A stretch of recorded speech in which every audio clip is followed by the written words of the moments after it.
اللہ کے نبی صلی اللہ علیہ وسلم کی محبت کے واقعات کی روشنی میں انتہائی پرسوز خطاب آپ محترم جمیل صدیقی صاحب سے سن رہے تھے۔ اللہ نے آپ کی عظمت، آپ کا مرتبہ، آپ کی شان، آپ کا احترام اپنے بات سب سے زیادہ رکھا ہے، اور لوگ اسی چیز کو آپ سے چھیننا چاہتے ہیں۔ آج کا اجلاس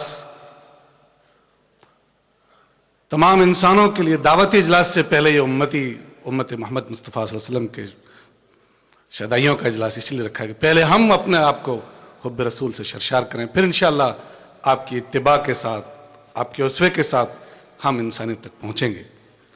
لیکن یہ لوگ جو حضور کی شان میں گستاخی کرنا چاہتے ہیں، ان کو بتائیں کہ اللہ تعالیٰ نے اپنے حبیب کا، اپنے محبوب کا مرتبہ کیا رکھا، آپ کی ناموس اور آپ کی عظمت کیا ہے، اور آپ کی عظمت کے تعلق سے جب یہ امت، یہ شہدائیان جب اپنے غم اور غصے کا اظہار کرتے ہیں تو پھر جذباتیت کی گالی کیوں دیتے ہیں؟ آپ کا مرتبہ کیا ہے، اللہ نے کیا رکھا ہے، اللہ کے نبوت کے تعلق سے آپ کی جو عظمت ہے، آپ کی شان ہے۔ آپ کے ماننے والوں نے خلفائے راشدین اور صحابہ اور تابعین سے لے کر آج تک شریعت کی روشنی میں، تاریخ کی روشنی میں، ناموس رسالت اور شاتمین کے تئیں امت کا رویہ کیا ہے، اس موضوع پر اظہار خیال کے لیے میں دعوت دے رہا ہوں۔ شاتمین کو ایکسپوز کریں اور حضور کی ناموس کو امت کو بھی بتائیں اور عوام الناس کو بتائیں۔ مفتی عبدالسمیع قاسمی صاحب جو دہلی سے تشریف لائیں، آپ مجلس تعمیر امت کے صدر ہیں۔ الحمد لأہلہ والصلاة لأہلہا، اما بعد، قال اللہ تبارک وتعالی فی کتابہ الکریم: ملعونین اینما ثقفوا اخذوا وقتلوا تقتیلا، صدق اللہ العلی العظیم۔ قال رسول اللہ صلی اللہ علیہ وسلم: لا يؤمن احدكم حتى اكون احب اليه من والده وولده والناس اجمعین۔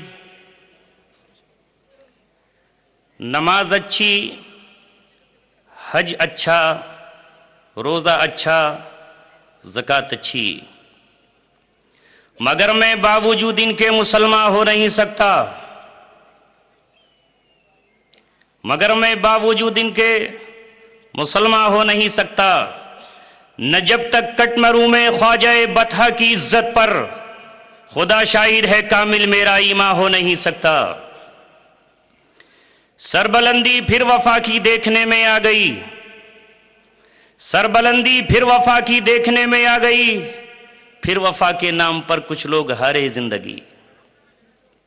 ایک عشق مصطفیٰ ہے گر ہو سکے نصیب، ورنہ دھرا ہی کیا ہے جہان خراب میں۔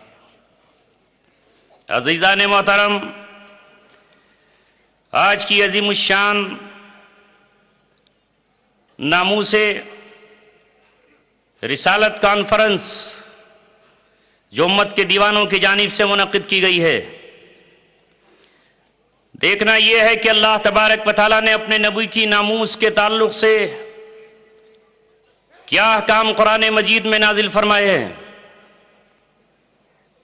تاکہ مسلمان بھی جان سکیں اور عالم انسانیت تک بھی اس کا پیغام پہنچ سکے۔ وہ بات جو ابھی آپ حضرات کے سامنے آئی، میں اسی کو دہراتے ہوئے عرض کرتا ہوں کہ جب نبی پاک صلی اللہ علیہ وسلم کی شان میں کھلے الفاظ میں نہیں، دبے الفاظ میں دل کا بغض نکالنے کے لیے یہودی قوم نے، جس کا بغض کل بھی تھا اور آج بھی ہے اور تا صبح قیامت جاری رہے گا، لفظ راعنا استعمال کیا، صحابہ سمجھنے لگے کہ شاید یہ کوئی بہت ہی عمدہ لفظ ہے، ہم بھی اسے استعمال کرنا شروع کر دیں۔ اللہ تبارک و تعالیٰ کی غیرت جوش میں آئی اور اللہ تبارک و تعالیٰ نے کہا: یا ایھا الذین آمنوا لا تقولوا راعنا۔ یہودیوں کا استعمال کیا ہوا ورڈ لفظ استعمال مت کرو، اس لیے کہ اس سے یہ نبی پاک صلی اللہ علیہ وسلم کی توہین کا اشارہ لیتے ہیں، اپنی محفلوں میں جا کر یہ کہتے ہیں کہ ہم نے رائنا لفظ استعمال کیا، ہم زبان کو ذرا کھینچ دیتے ہیں اور راعی کہہ دیتے ہیں، جس سے اشارہ ہوتا ہے کہ آپ صلی اللہ علیہ وسلم ایک چرواہے ہیں، صحابہ کو اللہ تعالیٰ نے حکم دیا اور قیامت تک کے لیے حکم بن گیا۔ اے ایمان والو، تم اللہ تبارک و تعالیٰ کے رسول کی بات کو غور سے سنو، واسمعوا، ضرورت پیش آئے تو کہو انظرنا۔ عظمت رسول اللہ تبارک و تعالیٰ نے اس طرح بیان فرمائی، جس کا ذکر ابھی جمیل صدیقی صاحب نے فرمایا کہ جب محمد صلی اللہ علیہ وسلم کے دو دیوانے، دونوں وزیر، ایک کا نام ابن خطاب، دوسرے وقت صدیق، اقرا بن حابس کو لے کر آواز ذرا تیز ہوئی مجلس میں، اللہ تبارک و تعالیٰ نے سورہ حجرات کی آیات نازل فرمائیں اور کہا یا ایھا الذین آمنوا لا ترفعوا اصواتکم فوق صوت النبی۔ اے ایمان والوں سے کسے اشارہ کیا جا رہا ہے؟ جو نبی کے غلام اور دیوانے ہیں، جو آپ کا پانی زمین پر وضو کا گرنے نہیں دیتے، جو آپ کے بالوں کو زمین پر بکھرنے نہیں دیتے، جو نبی پاک صلی اللہ علیہ وسلم کے اشاروں پر جان نچھاور کرتے ہیں، ان سے کہا گیا عمر آج کے بعد تمہاری آواز اونچی نہ ہو، صدیق اکبر آج کے بعد آپ کی آواز اونچی نہ ہو۔ اللہ تبارک و تعالیٰ کے گھر کی مجلس میں ایک شخص آیا اور کہتا ہے اخرج الینا یا محمد۔ دیہاتی تھا، سادہ تھا، نام لے کر پکارا۔ اللہ تعالیٰ نے فرمایا اے لوگو، محمد صلی اللہ علیہ وسلم کا نام لے کر نہ پکارو، تم مجھے نہیں دیکھتے، میں نے اپنے نبی کا نام لے کر قرآن پڑھو الف سے لے کر کے یا تک، قرآن پڑھو پہلی آیت سے لے کر کے آخری آیت تک، میں کبھی اسے یا ایھا المزمل کہہ کر پکارتا ہوں، کبھی یا ایھا المدثر کہتا ہوں، جب وہ چادر اوڑھ کر لیٹتا ہے تو یا ایھا المدثر سے خطاب کیا جاتا ہے، میں سراجم منیر کہتا ہوں، میں قمرم منیر اسے کہہ کر پکارتا ہوں۔ نبی پاک صلی اللہ علیہ وسلم کا کوئی شخص نام لے کر نہ پکارے۔ اسی سے اندازہ لگائیے کہ پھر اللہ تبارک و تعالیٰ نے اپنے نبی کی ناموس کا کیسا قانون بنایا ہوگا۔ وہ اللہ تبارک و تعالیٰ قانون بنا کر بھیجے اپنے نبی کو، چور جب چوری کر لے، مرد ہو یا عورت، تو پھر اس کا ہاتھ کاٹ دیا جائے۔ دنیا سے اگر چوری مٹانا ہے، ڈاکے کو ختم کرنا ہے، تو قرآن میں نبی پاک صلی اللہ علیہ وسلم کو اللہ تعالیٰ نے قانون بنا کر دیا۔ یہ قانون جس دن زمین پر نافذ ہو جائے، اس دن زمانے سے چوروں کا صفایا ہو جائے۔ وہ اللہ تبارک و تعالیٰ جو ایک عام انسان کی آبرو کی حفاظت کے لیے قانون دے، الزانیۃ والزانی فاجلدوا کل واحد منہما مئۃ جلدہ، کہ اگر کوئی شخص زنا کرے اور زنا کے بعد وہ عام پھر رہا ہو تو پھر اس کا قانون یہ ہے، اگر شادی شدہ نہ ہو، ثبوت پورے ہوں تو پھر اس کے کوڑے لگائے جائیں، اور اگر یہ شادی شدہ ہیں، جس قانون کا مطالبہ بھی پورا ہندوستان دلی کے لال قلعے پر اور انڈیا گیٹ پر کر رہا تھا، اس کے مطالبے کی ضرورت نہیں ہے۔ صرف ایک پارلیمنٹ میں قانون پاس کر دو کہ مسلمانوں، نبی پاک صلی اللہ علیہ وسلم کو انسانوں کی بیٹی، بہو، ماؤں کے عزت کے تعلق سے جو قانون اللہ نے بنایا ہے اسے صرف نافذ کر دیا جائے، سب کی آبرو محفوظ ہو جائے۔ تو رسول پاک صلی اللہ علیہ وسلم جو پوری انسانیت کی عزت اور حرمت کی بقا کے لیے آئے، ان کے لیے قانون لے کر آئے۔ کوئی شخص ناحق کسی کا سر نہ اتارے، قتل نہ کرے۔ تو پھر آپ صلی اللہ علیہ وسلم کے لیے اللہ تعالیٰ نے کیا قانون بنایا، وہ باتیں مجھے آپ سے عرض کرنی ہیں، اور بس سب کچھ کتابوں میں لکھا ہے۔ آئیے دیکھتے ہیں کہ نبی پاک صلی اللہ علیہ وسلم، پہلے تو یہ بات بتا دیں ہم تمام دنیا کو کہ محمد صلی اللہ علیہ وسلم آخری رسول ہیں۔ وہ جو کچھ کہتے ہیں اللہ تبارک و تعالیٰ کے حکم سے، وما ينطق عن الهوى ان هو الا وحی یوحى، وہاں خواہش کا گدر بھی نہیں ہوتا، وہاں دل کی آرزو اپنے لیے نہیں ہوتی، جو کچھ ہے اللہ تبارک و تعالیٰ کے لیے۔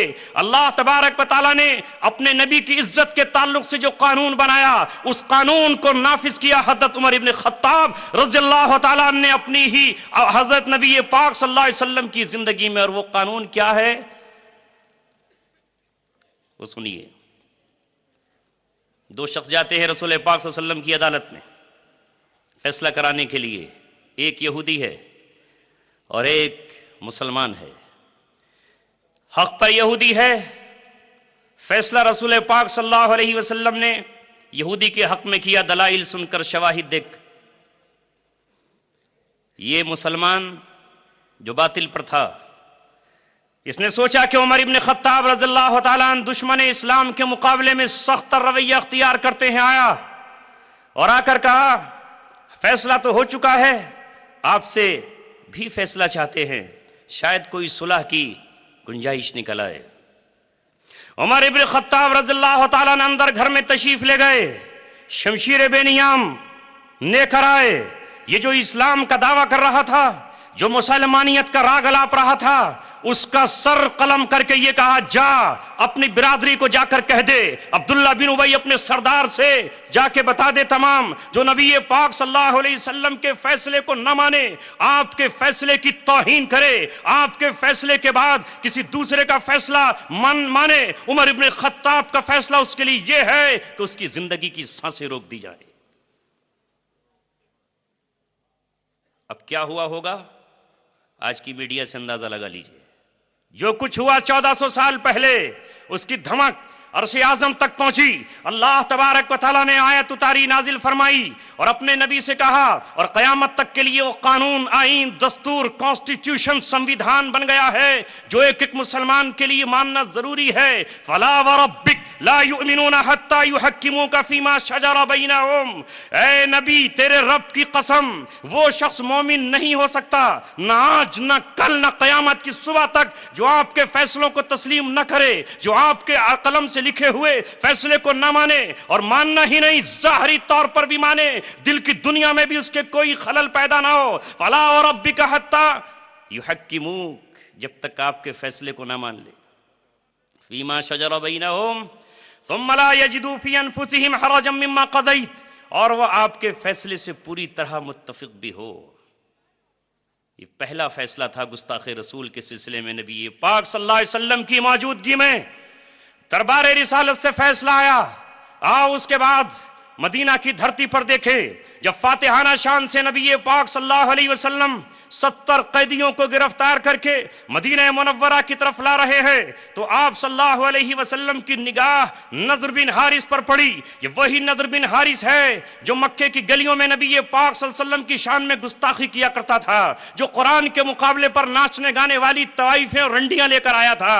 یہ وہی نضر بن حارث ہے جو اپنے یہاں منڈلیاں لگاتا تھا۔ آپ صلی اللہ علیہ وسلم نے کہا، اس نے بحیثیت محمد ابن عبداللہ مجھے کچھ نہیں کہا ہے، لیکن رسول ہونے کی حیثیت میں اور قرآن کے مقابلے پر یہ کچھ افسانے اور ناول و طوائف لے کر آیا تھا۔ حضرت علی کو اشارہ کیا، اور حضرت علی شیر خدا علی مرتضیٰ نے اپنی شمشیر ذوالفقار نکالی اور اس کا سر قلم کر کے پوری امت کو پیغام دیا کہ نبی کی شان میں گستاخی کرنے والے کا فیصلہ یہ ہے۔ اور اس کے بعد جب اس سے آگے بڑھے نبی پاک صلی اللہ علیہ وسلم تو عقبہ بن معیط، یہ کون عقبہ بن معیط ہے؟ یہی وہ بدبخت ہے جس نے آپ صلی اللہ علیہ وسلم کی کمر پر اونٹ کی اوج رکھی تھی نماز کی حالت میں۔ یہی وہ بدبخت ہے جس نے ابی بن خلف کے کہنے پر نبی پاک صلی اللہ علیہ وسلم کی چہرے انور پر، رخ انور پر تھوک دیا تھا، اور جسے فرشتوں نے آنکھ بنا کر اس کے چہرے پر دے مارا تھا، جس سے اس کے چہرے پر داغ لگا تھا۔ عقبہ بن معیط کی طرف آپ نے اشارہ کیا، حضرت علی سے کہا 68 قیدیوں کو کچھ نہیں کہنا ہے، ان کی مشقیں بھی کھول دینا ہے، ان کو کھانا بھی دینا ہے، لیکن یہ جو گستاخ رسول ہے اس نے رسالت کے چہرے پر تھوکنے کی کوشش کی ہے، اس کا سر قلم کیا گیا۔ اب تک تو آپ سنتے آئے ہوں گے کہ 70 قیدی تھے، 70 نہیں 68 رہ گئے تھے۔ کتنے؟ 68، اور 2 کی لاشیں پیڑوں پر ٹنگی رہی۔ کیوں ہم کوئی جرم کر رہے ہیں؟ انڈیا گیٹ پر ایک بچی کی موت کے بعد، اس کی عصمت دری کے بعد پورا ہندوستان سراپا احتجاج بن جائے کہ انہیں پھانسی کی سزا دو، انہیں سولی کی سزا دو، انہیں پھانسی کی سزا دو، انہوں نے ایک بچی کے ساتھ ظلم اور ستم کیا ہے، ہم بھی اس مطالبے میں شامل ہیں۔ تو کہ آج محمد کے غلام، پوری انسانیت پر نبی پاک صلی اللہ علیہ وسلم کا حق ہے وہ اس سزا کو بیان بھی نہ کر سکیں؟ اگر ایسا ہم نہ کر سکے تو میرے عزیزو دوستو، نبی پاک صلی اللہ علیہ وسلم سے غلامی کا حق ادا نہیں ہو سکتا۔ اور آگے آئیے، فتح مکہ۔ فتح مکہ پر نبی پاک صلی اللہ علیہ وسلم نے عام معافی کا اعلان فرمایا، لیکن تاریخ گواہ ہے، سیرت ابن ہشام ہو یا ابن اسحاق، سیرت حلبیہ ہو یا سیرت مصطفیٰ رحمت العالمین ہو یا کوئی اور سیرت، تمام کے تمام اٹھا کر دیکھ لیجئے، آپ صلی اللہ علیہ وسلم نے تمام کو معافی کا اعلان کیا، لیکن تقریباً 15 یا 16 وہ لوگ تھے جن میں مرد بھی تھے اور عورتیں بھی شامل تھیں، جنہیں آپ نے فرمایا کہ یہ واجب القتل ہیں، اس لیے کہ یہ رسول پاک صلی اللہ علیہ وسلم کی شان میں گستاخی کا ارتکاب کر چکے ہیں۔ ان میں عبد العزیٰ ابن اخطل بھی تھا، ابن خطل بھی تھا، جس کو نبی پاک صلی اللہ علیہ وسلم سے عداوت و دشمنی تھی۔ اس نے 2 اپنی باندیاں اور لونڈیاں صرف اس لیے کرائے پر خرید رکھی تھی کہ وہ آپ صلی اللہ علیہ وسلم کی شان میں گستاخی کرے۔ کہاں تھا؟ خانہ کعبہ میں۔ نبی پاک صلی اللہ علیہ وسلم کو آ کر کسی نے خبر دی کہ اللہ کے رسول صلی اللہ علیہ وسلم وہ خانہ کعبہ میں پناہ لیے ہوئے ہے۔ عبد العزیٰ ابن قتل، نبی پاک صلی اللہ علیہ وسلم نے کہا اگر وہ خانہ کعبہ کے پردوں سے بھی لپٹا ہوا ہو، مقام حجر اسود پر ہو، مقام ابراہیم پر کھڑا ہو، اسے وہیں قتل کر دیا جائے۔ لہذا سعید بن حریث، سعید بن حارث اور حضرت عمار بن یاسر رضی اللہ تعالیٰ عنہ دونوں کے دونوں آگے بڑھے۔ حضرت سعید تیزی سے آگے بڑھے اور اس کا سر اتار کر قیامت تک کے لیے پیغام دیا کہ گستاخ رسول کی سزا نبی پاک صلی اللہ علیہ وسلم نے بدر کے بعد بھی متعین کر دی ہے، حضرت عمر کے فیصلے کے بعد اللہ نے طے کر دی ہے اور فتح مکہ پر بھی طے کر دی ہے۔ انہی میں نبی پاک صلی اللہ علیہ وسلم کے خلاف گستاخیاں کرنے والی اس کی 2 باندیاں تھیں، ایک نے معافی مانگ لی اور دوسری کا سر قلم کیا۔ ایک عورت ہے جس کا نام اسماء ہے، یہودیہ ہے، رسول پاک صلی اللہ علیہ وسلم کی شان میں گستاخی کرتی ہے۔ بدر میں نبی پاک صلی اللہ علیہ وسلم موجود ہیں، اس نے پھر آپ کی شان میں گستاخی کی۔ ایک صحابی ہیں، نابینا صحابی، ایک نابینا صحابی ہیں عمیر ابن عدی، انہوں نے دل میں منت مانی کہ اگر میں واپس لوٹا تو یا تو خود جام شہادت پی لوں گا یا پھر اس دریدہ دہن زبان سے گندگی اگلنے والی آقا کی شان میں گستاخی کرنے والی عورت کو دنیا سے جہنم میں رسید کر کے رہوں گا۔ یہ صحابی نکلے، رات کے اندھیرے میں گئے۔ اسلام کے ماننے والے ظلم اور ستم نہیں کرتے، تاریخ بتاتی ہے نابینا صحابی نے جب عورت کو ٹٹول کر دیکھا تو اس کے آس پاس اس کے بچے بھی تھے، اس نے ان کے بچوں کو قتل نہیں کرنا تھا، اسلام بچوں کے قتل کی اجازت نہیں دیتا، لیکن اس کے سینے میں تلوار اتار کر اس صحابی نے نبی پاک صلی اللہ علیہ وسلم سے آ کر کہا اللہ کے رسول میں آپ کے کلیجے کی ٹھنڈک کے لیے اس طرح روانہ ہوا تھا۔ نبی پاک صلی اللہ علیہ وسلم سے پوچھتے ہیں کہ کیا مجھ پر کوئی مواخذہ ہوگا؟ آپ صلی اللہ علیہ وسلم نے فرمایا لا ينتطح فیہ عنزان، ارے 2 مینڈے اور 2 بکریاں بھی اس سلسلے میں آپس میں جھگڑا نہیں کریں گی، بحث مباحثہ نہیں کریں گی۔ جب حضرت عمر ابن خطاب نے یہ کہا اس نابینا کو دیکھو کیا کارنامہ انجام دے کر آیا ہے، تو رسول پاک صلی اللہ علیہ وسلم نے کہا یہ نابینا نہیں بلکہ اس کی دل کی آنکھیں گلی ہوئی ہیں اور اس سے بصیر اور بینا کہو۔ یہ ہے فیصلے جو رسول پاک صلی اللہ علیہ وسلم کے زمانے میں کیے گئے۔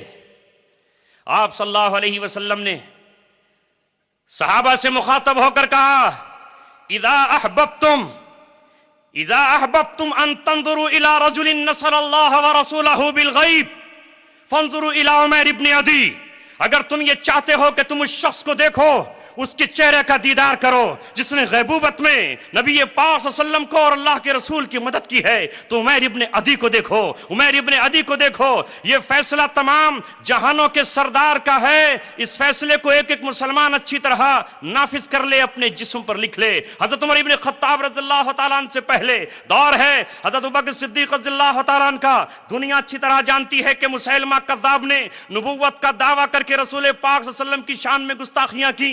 ابوبکر صدیق رضی اللہ تعالیٰ نے تخت خلافت پر بیٹھتے ہی اس فتنے کو ختم کرنے کے لیے ان انصار صحابہ کو، بدری صحابہ کو، جو ان کا اصول تھا کہ بدرین صحابہ کو میں جنگوں میں نہیں جھونکوں گا، بدری صحابہ کو مدینہ سے باہر نکالا، بنو حنیفہ کی طرف بھیجا، جنگ یمامہ ہوئی اور اس میں قرآن کے حافظ، قرآن کے قاری، قرآن کے مبلغ اور قرآن کے داعی شہید ہو گئے۔ نبی پاک صلی اللہ علیہ وسلم کی پہلی جنگ سے لے کر آخری جنگ غزوہ تبوک تک جتنے لوگ شہید ہوئے ہیں اس سے 4 گنا لوگ شہید اس میں ہوئے،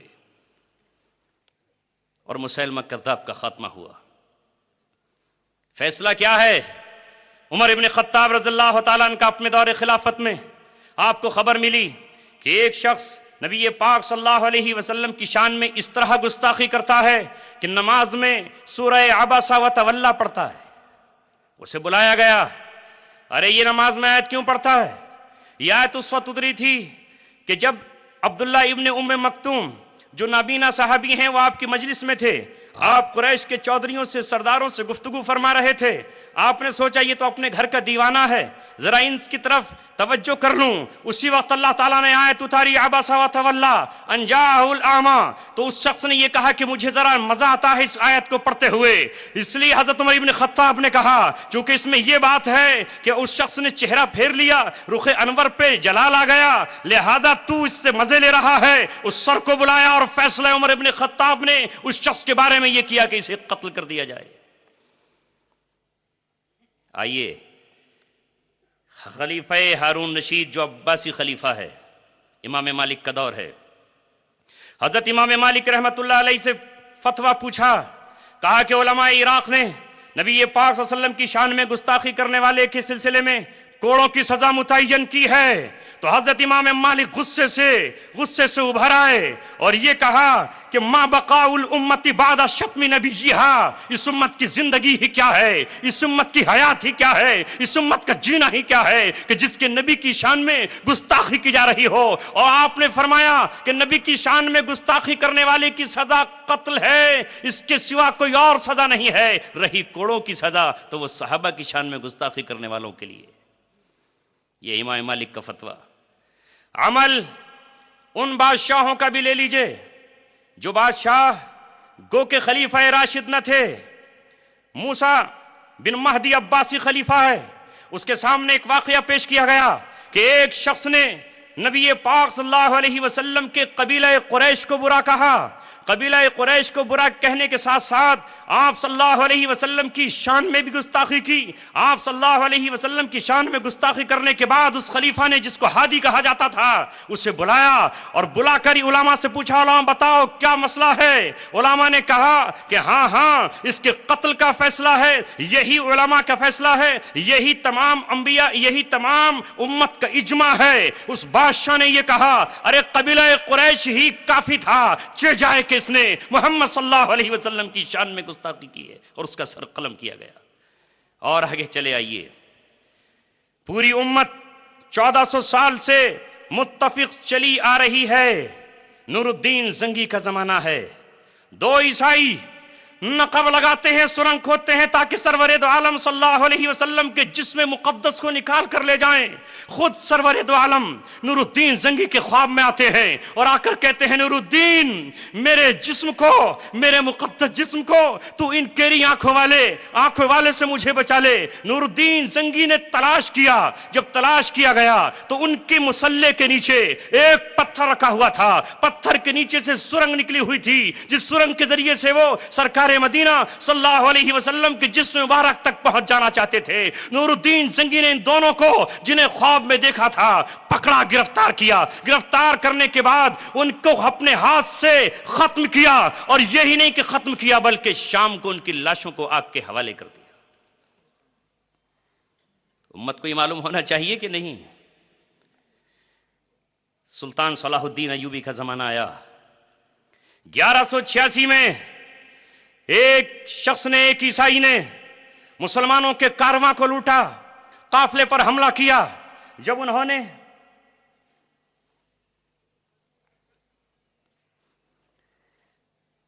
نے درخواست کی اور یہ کہا کہ ہمیں معاف کر دو، ہمیں آزادی دے دو، تو اس نے حقارت کے ساتھ یہ کہا ادعو محمدن ینصرک، اپنے محمد کو کیوں نہیں بلاتا، وہ تیری مدد کو آئیں.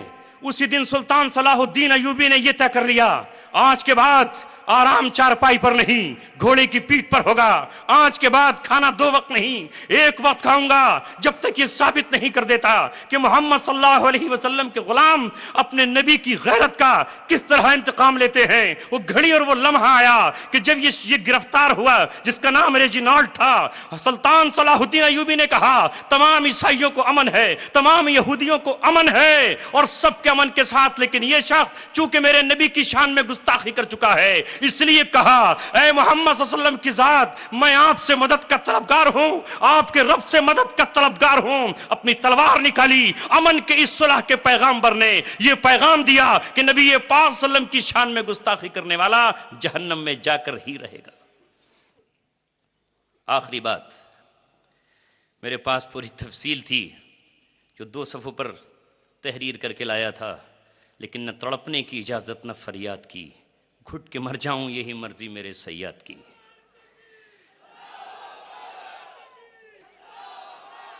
آؤ 20ویں صدی کا یہی ہندوستان جو منقسم نہیں ہوا تھا، جس میں یہاں کتاب لکھی جاتی رہی، رگیلہ رسول کے نام سے کتاب لکھی۔ 1860 تک جب تک مغلیہ حکومت تھی، قانون یہی تھا عدالتوں کا۔ 1860 میں آ کر انگریزوں نے اس قانون کو تبدیل کر دیا۔ یاد رکھے دنیا، قانون بدلا جا سکتا ہے، تبدیل کیا جا سکتا ہے، لیکن قرآن کا بنا ہوا قانون، اللہ تبارک و تعالیٰ کا بنا ہوا قانون کبھی تبدیل نہیں ہو سکتا۔ جب عدالتوں میں قانون تبدیل کیا گیا تو محمد کے شیروں نے، محمد کے دیوانوں نے، محمد کے غلاموں نے اپنے ہاتھ میں یہ قانون لے لیا، اور اس وقت جب کتاب رنگیلا رسول پرکاشت میں آئی، پرکاشن ہوا اس کا، تو پورا ہندوستان اکٹھا ہو گیا۔ قائد اعظم محمد علی جناح، مولانا محمد علی جوہر، ڈاکٹر علامہ اقبال، جناب شفیع، تمام کے تمام اکٹھے ہو گئے۔ سید عطا اللہ شاہ بخاری نے احتجاج شروع کیا تو انگریزوں نے دفعہ 144 لگا دی۔ لاہور میں کھڑے ہو کر عطا اللہ شاہ بخاری نے پکار کر کہا، پڑا دل جلوں سے فلک تو کام نہیں، جلا کے راکھ نہ کر دوں تو داغ نام نہیں۔ اور یہ کہہ کر یہ کہا کہ دفعہ 144 اپنے قدموں کے نیچے رونتا ہوں، اور پھر پکار کر یہ کہا، اے نوجوانوں، عائشہ تمہاری چوکھٹ پر دامن پھیلا کر بھیک مانگ رہی ہے، حضرت ام حبیبہ تمہاری طرف دیکھ رہی ہے، حضرت خدیجہ کا دل ٹکڑے ہے۔ وہ پکار کر یہ کہتا ہے کہ محمد کے غلاموں تم کہاں سوئے ہوئے ہو؟ تو اس وقت اللہ تبارک و تعالیٰ نے ایک 19 سال کے نوجوان کو، جو معمولی ایک نجار کا بیٹا تھا، تالے من کا بیٹا تھا، علم الدین تھا، علم فقہ کے رموز سے واقف نہ تھا، وہ کوئی فلسفی نہ تھا، وہ کوئی محدث اور فقی نہیں تھا، کسی مسجد کا امام اور کسی خانقاہ کا شیخ اور مرشد نہیں تھا۔ اس نے طے کر لیا کہ میں بھی محمد بن مسلمہ بن کر دکھاؤں گا جو کعب بن اشرف کا سر لے کر آئے تھے، میں بھی عبداللہ بن عتیق بن کر دکھاؤں گا کہ جو ابو رافع کے قلعے میں خیبر میں داخل ہوئے تھے اور نبی کے چہرے کو ٹھنڈک پہنچائی تھی۔ لہذا انہوں نے اس رنگیلا رسول کے چھاپنے والے کو، اس کے پرشاسن کرنے والے کو وہ سبق سکھایا جو ابو افق یہودی کو نبی پاک صلی اللہ علیہ وسلم کے غلام سالم بن عمیر نے سکھایا تھا۔ اور اس وقت پورے ہندوستان نے غازی علم الدین کے جنازے کو شہید کا جنازہ قرار دیا تھا۔ یہ 1929 کا واقعہ ہے کہ تاج شہادت پہن کر وہ ناموس رسالت پر قربان ہو گیا۔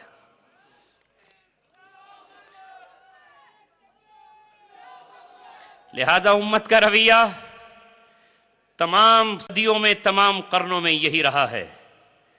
اس لیے دوستو عزیزو، کوئی بھی ہو، وہ سلمان تاثیر ہو یا اس کا کوئی باپ، اللہ تبارک و تعالی ہمیشہ ہر دور، ہر قرن، ہر صدی میں اگر کوئی کعب بن اشرف اٹھے گا، کوئی ابو رافع کھڑا ہوگا، کوئی اسما یہودیہ جنم لے گی، کوئی بش نام کا منافق رسول پاک صلی اللہ علیہ وسلم کے فیصلے کی توہین کرے گا، تو نہیں معلوم ہمیں کہاں سے، کس جگہ سے اللہ تبارک و تعالی یہ شعر گنگناتے ہوئے کسی نوجوان کو کھڑا کرے گا، اور وہ یہ کہے گا کہ سالار کارواں ہے میرے حجاز اپنا، اس نام سے ہے باقی آرام جاں ہمارا، سربلندی پھر وفا کی دیکھنے میں آ گئی، پھر وفا کے نام پر کچھ لوگ ہارے زندگی۔ وآخر دعوانا الحمدللہ۔